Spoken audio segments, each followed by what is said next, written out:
So how does a light bulb light up your house? Any bright ideas? Between those two wires in a light bulb is a material referred to as tungsten. What makes this material especially important is that it has a high resistance, which means it makes it difficult for electricity to flow through it. When electricity is turned on, electrons flow from one side to the other. When electrons flow, they also release energy. They will face difficulty as they try to flow through this tungsten. Think of it as electrons trying to push through and facing a lot of friction. Like think of yourself when you're trying to really push something and you put a lot of energy into it, and as you push it through the surface, a lot of heat is generated on the floor because of the friction as you try to push this object or as you try to move through. Because of this, a lot of energy is released in the form of heat. Temperature in this wire can reach about 3000 degrees Celsius.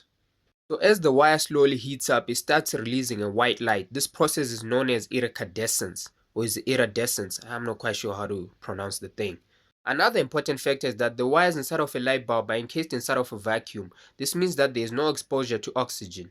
What makes this important is that whenever oxygen is exposed to a lot of heat, combustion occurs. As you can see on the right side of this picture, if there was oxygen inside the light bulb, the wire would just burn up instead of slowly heating up. Another thing to note is that Thomas Edison did not invent the first light bulb, but he is responsible for making the first long-lasting light bulb. Before him, light bulbs didn't last for very long, maybe an hour or two, up until he came to be and made modifications that made it last for about a day, and then several days, and then so on and so forth.